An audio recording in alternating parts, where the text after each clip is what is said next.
This is a question about guarantees. We'll go around the table to see if anybody is willing to go there. Brew, we can start with you. Are you willing to guarantee that the number 2 seeded Patriots will beat the Texans? No. Okay. That's one no. Yeah. Are you willing to guarantee it, Nick? Guarantee it. A guarantee.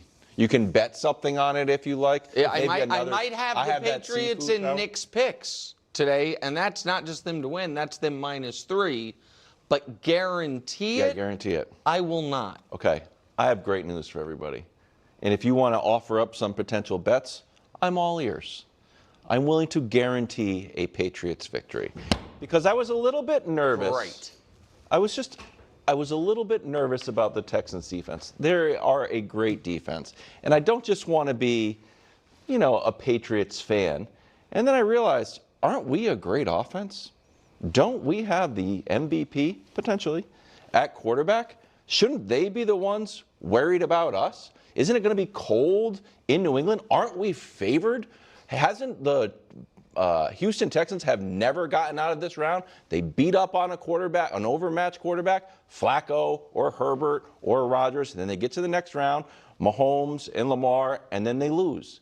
And that was what probably will happen in New England. Probably. No problem. I apologize. No problem. I apologize for a measured response. I meant guaranteed. And it goes back to, we already beat the number 1 defense in the league. The famous, I'm worried about him, but I also don't think it matters, Browns game when Myles Garrett had a bunch of sacks on Drake May.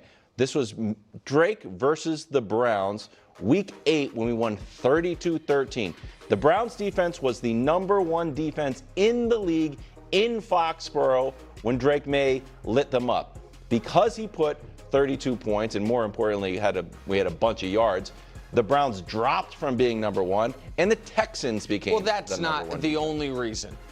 Well, one of the reasons. Okay, but the Browns also, I think, shortly thereafter, I think Cam Ward scored 34 on them. I'm just saying, They began falling Yes, off. This was the tipping point. Okay, sure, that's one way. D'Amico Ryan says, hey, everybody, good news. Because the Patriots destroyed the Browns, we are now the number 1 defense. So does it just happen once? Well, let's look at when we played top 10 defenses and how we've done. 4-1. I do like this. Totally. We can move the ball. Completion percentage 67, 4th best ever. Touchdown and turnovers 9-4. Top 10 defenses, and this includes the Chargers game last week. So you're guaranteeing. I'm willing to guarantee Mr. Defense wins championships. Well, guess who else has a good defense? Not the Texans level. It's not the Texans level, but CJ's not playing at Drake's level either. 100% agree. It's one of the reasons I might be picking the Patriots -3. I'm surprised it felt to me, Brew, and then you please go, that mid-December, you felt the team that scared you the most was Houston. I think After that Josh Allen game. Whenever it was. Terrifying. Like there was a period of time where you liked the Patriots against Denver, the Patriots against the Chargers, the Patriots against Buffalo, and the team you didn't want to face was Houston, and now you're getting them. And it even felt like 2 days ago you were a little Yesterday nervous. you sounded like you were Can I give you one more stat that I felt good about? I don't really feel great about it, to be honest with you, because it involves an injury and a friend of the show, Nico Collins. That matters. Absolutely. The absence of a player like Nico Collins undoubtedly represents a significant factor. That much is self-evident. Regarding the practice of issuing guarantees, individuals are free to interpret and weigh those pronouncements as they see fit. However, at the outset, I must reiterate and emphasize that I will be live streaming this particular contest. Please make a point to join the live stream. I intend to broadcast all the games, so if you are viewing this recording, there is a strong possibility I am already live. Simply click on the profile icon and become part of the live discussion. If not, rest assured I will be live for this Patriots versus Texans matchup, so please do come and participate. Now, to the core analysis. I have articulated this perspective previously, but it warrants repetition now that the moment has finally arrived. These two entities are set to collide. We have witnessed Drake May confront elite defensive units, endure relentless pressure, absorb sacks, and take punishing hits, whether once, twice, 3 times, or even 10 times. Remarkably, it appears inconsequential to the functionality of this offense. Somehow, these adversities do not measurably cripple or inhibit their operation. Drake May has demonstrated exceptional, special quality play against formidable defenses, even amidst duress. The statistical evidence substantiates this.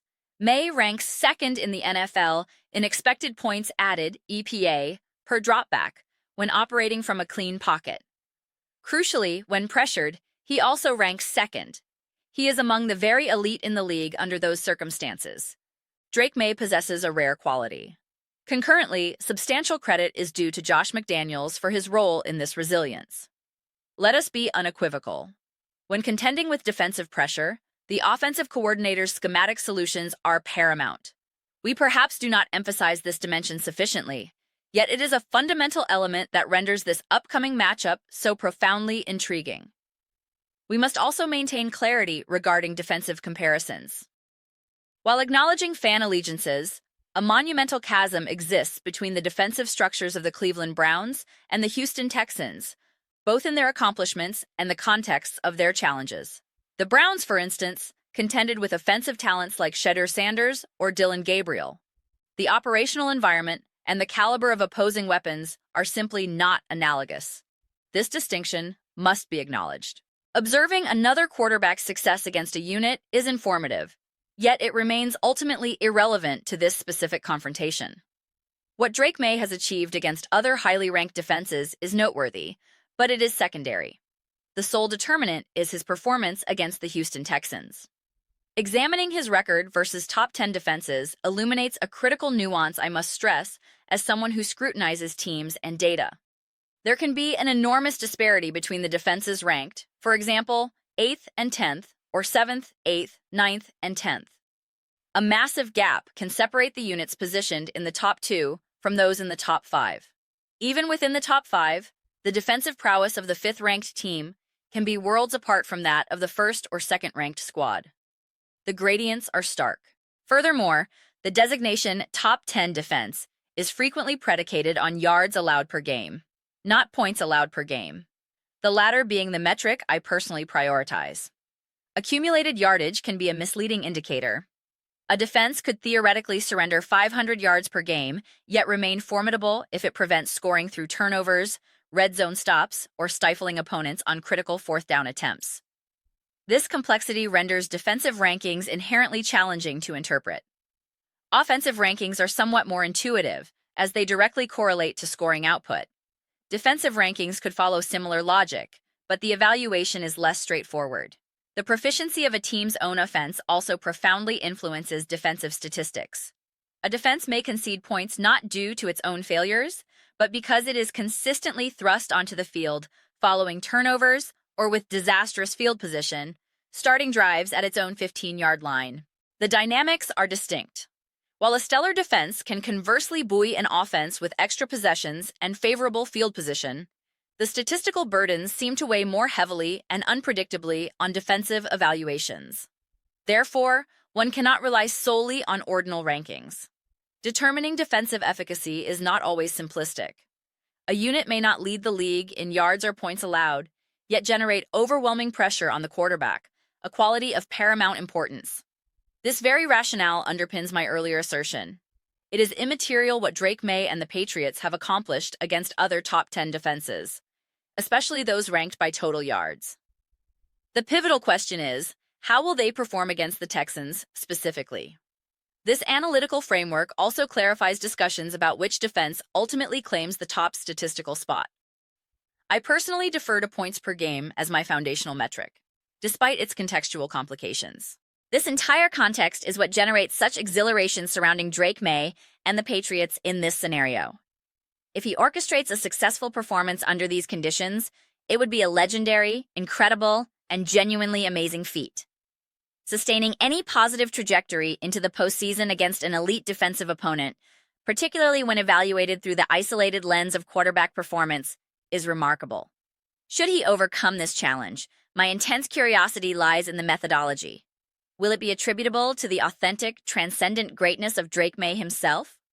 Will it stem from Josh McDaniels' strategic genius, placing him in advantageous, simplified situations, relying on screen passes, a potent rushing attack, or scheming receivers wide open downfield? Or will it be because Drake May is compelled to improvise and create, evading pressure from all angles, climbing the pocket with poise, and delivering beautiful throws off platform? Imagine a crucial 3rd and 5 where he is flushed from the pocket, only to transform it into a 15-yard gain and a first down. That specific, high-leverage execution is what I am eagerly anticipating. Statistical aggregates create a degree of removal from the visceral reality of performance. I do not possess a perfect recollection of the Week 8 matchup against the Browns and the precise mechanisms of his success. Consequently, the historical data prompts the question, what does it genuinely signify? My desire is to witness not merely the binary outcome, but the intricate process of how that outcome is achieved. I will be meticulously focused on every nuance of Drake May's performance against this Texans defense, observing the caliber of schematic advantages Josh McDaniels can furnish, and equally intrigued by the countermeasures the Texans defense deploys. This embodies the quintessential chess match, but with the critical added dimension of the players on the board, ultimately determining the result through their execution. It is a fascinating confluence of matchups. This contest also allows us to examine a broader league trend. Has the pendulum begun its swing back toward defensive prominence? I will explore this in greater depth in a dedicated Houston Texans analysis. But historically, defensive prowess was a cornerstone for years. Subsequently, rule modifications, evolutionary quarterback play, offensive innovation, and schematic advancements created a pronounced skew toward offense. We reached an apex in this offensive explosion, roughly spanning the late 2010s into the early 2020s, characterized by hypermobile, physically gifted quarterbacks like Patrick Mahomes and Josh Allen entering their prime, coupled with rules further protecting players. The narrative became that defense was secondary. It was solely about scoring points at a breakneck pace. The Philadelphia Eagles' aggressive fourth down philosophy, notably showcased against the New England Patriots in a certain Super Bowl, further epitomized this era of offensive aggression. Presently, indications suggest defense is staging a resurgence. Thus, we arrive at a compelling question. Is an elite quarterback, paired with elite coaching, sufficient to overcome an elite defense?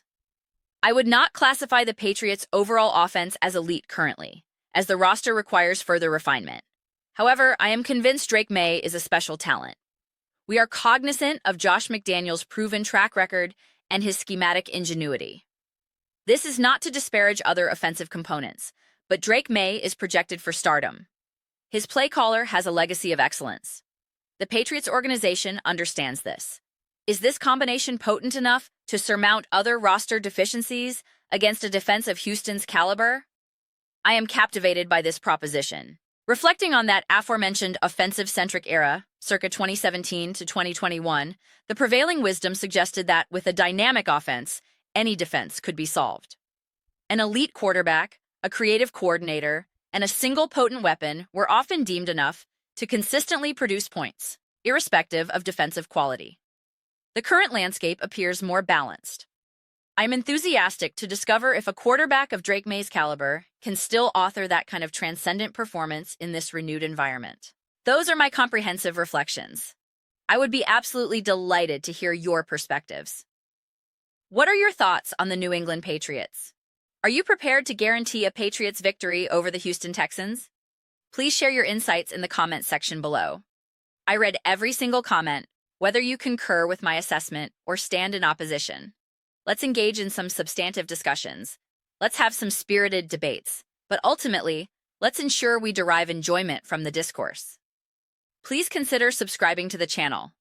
We are cultivating an exceptional community here and would absolutely cherish your participation.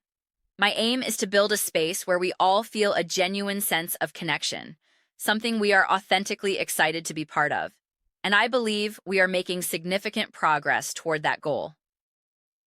Also, please do not forget to give this video a thumbs up, as it genuinely assists with visibility and the platform's algorithm. Thank you so very much for your time and engagement. I look forward to our next interaction.